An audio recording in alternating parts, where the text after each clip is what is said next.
Muchas gracias, Marta. Para mí también es una gran satisfacción estar hoy aquí, primero y en primer lugar con mis contertulios, a los que tengo un gran aprecio personal, profesional e intelectual, y con todos ustedes porque además ciertamente yo no me esperaba que este acto estuviera así organizado, tan bien organizado. Pensaba que iba a ser un acto más masivo, presencia de mucha más gente y, en fin, en plan, si no de meeting, pues en una fórmula un poco parecida al del meeting, ¿no? Y a mí ese tipo de actos pues no me gustan, porque son actos de dar voces y de entendernos poco. Y a mí me parece que en un momento como el actual es muy importante que quienes escribimos y quienes tenemos la posibilidad de dirigirnos al público en general a través de los periódicos, de los libros, pues conozcamos también qué es lo que opinan quienes pueden ser nuestros lectores o nuestros oyentes en una radio o en la televisión, etcétera, ¿no? Y yo creo que ese clima aquí se va a poder producir esta tarde, ¿no? Y a mí eso me parece muy importante, reflexionar serenamente, huir de los tópicos. Yo creo que el español en estos momentos vive inserto, bañado literalmente en tópicos. Al español hay que sacarle de los tópicos, hay que zarandearle y hacerle olvidar los tópicos y hacerle ver que los problemas con que se enfrenta la sociedad española son problemas extraordinariamente complejos, que no se resuelven con eslóganes ni con los barbetes estos tradicionales, que usted de derechas, usted de izquierdas, etcétera. Yo recuerdo, lo digo, en una entrevista que le hacía al presidente de Ciudadanos, un ciudadano que te preguntaba y te preguntó algo y te dijo: pero no me venga usted con historias, usted dígame si usted es de la derecha o de la izquierda. Bueno, pues este tipo de tópicos necios, los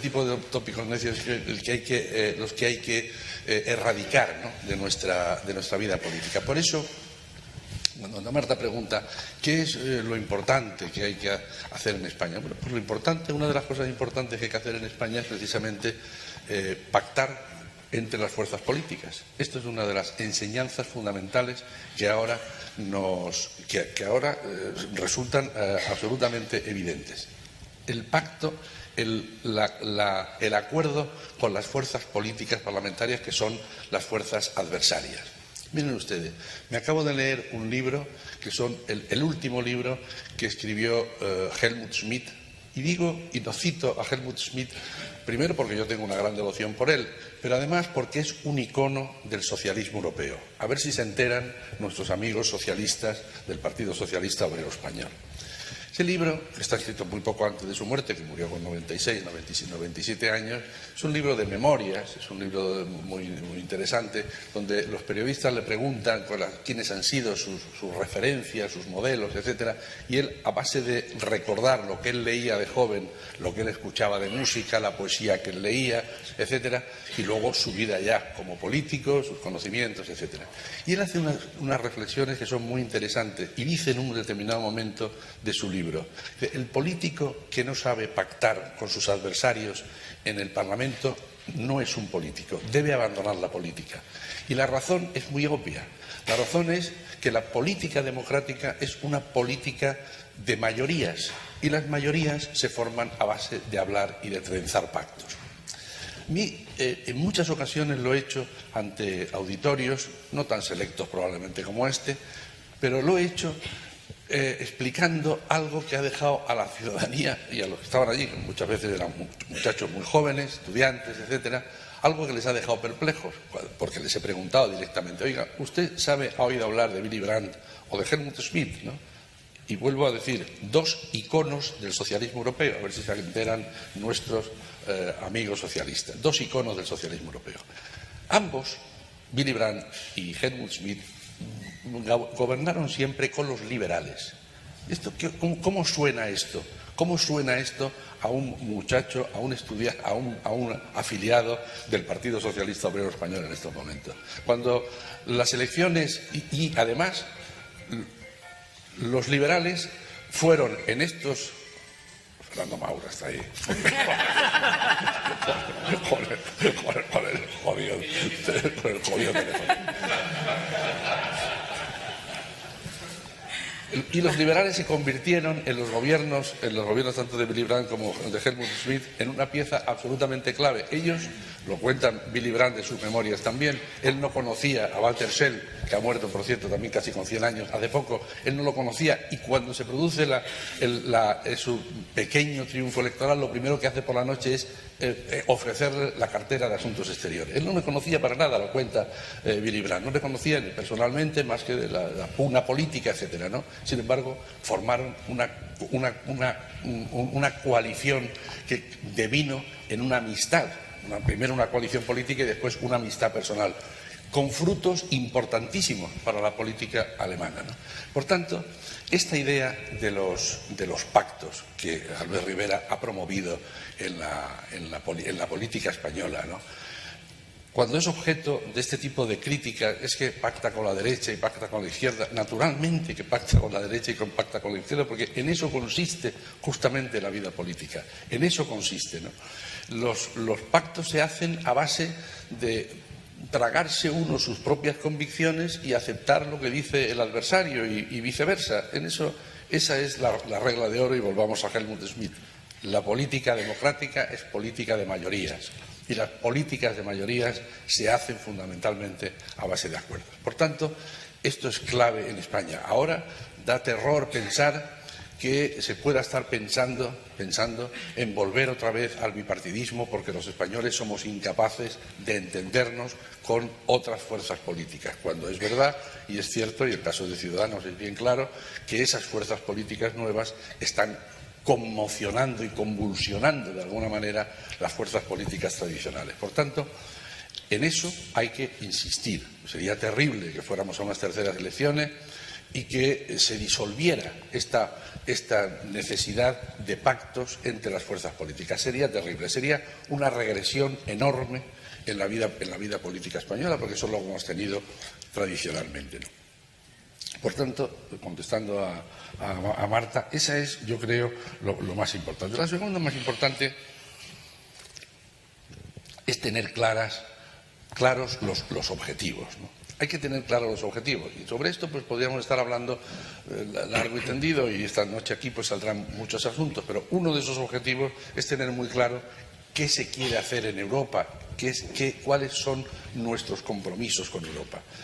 Una cuestión muy importante de los líderes políticos, de quienes tienen la posibilidad de dirigirse a los ciudadanos, es explicarles que cuando los ciudadanos españoles elegimos a nuestros diputados y a nuestros representantes, es muy importante que estos aclaren a la ciudadanía que lo que pueden hacer en estos momentos en el ámbito de la política española es relativamente pequeño, es muy poco. Es muy poco. Unos lo dirán con alivio, menos mal que no pueden hacer mucho. Otros lo dirán con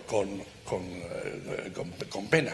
Pero lo cierto es que las posibilidades de actuar y de gobernar de los actuales gobernantes europeos, no solamente los españoles, los portugueses o los lituanos, exactamente igual, pues tienen que producirse en el marco de lo que son las instituciones europeas. Y esto es muy importante, y ahí tienen ustedes el ejemplo del presidente del gobierno griego, que es un señor que se sube a una tarima, se sube a una tribuna, dice lo que le da la gana, promete lo que le da la gana y luego se lo tiene que tragar todo, absolutamente, porque él pertenece a un club donde hay que estar a las reglas que se establecen en ese club, ¿no?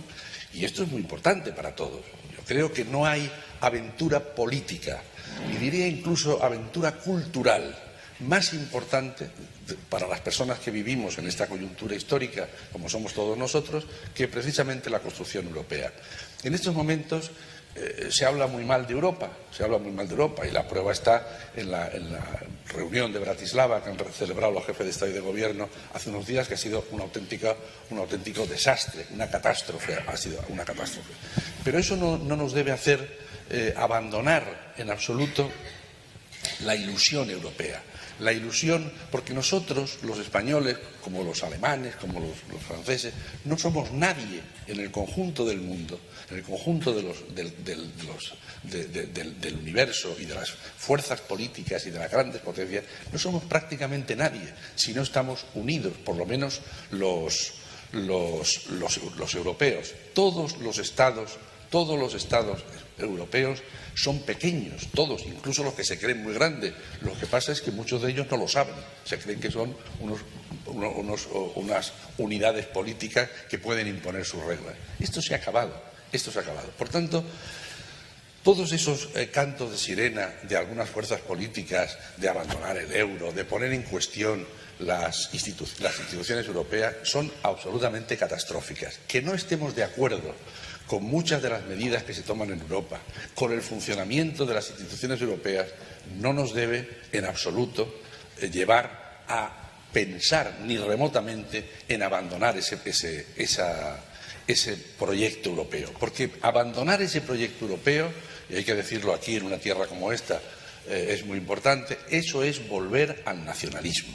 Y el nacionalismo, como dijo el presidente Mitterrand cuando se despedía en el Parlamento Europeo de su mandato parlamentario y también de la vida prácticamente, porque se murió poco después, el nacionalismo es la guerra. El nacionalismo es la guerra. Es volver otra vez a las tribus. Es volver a las tribus.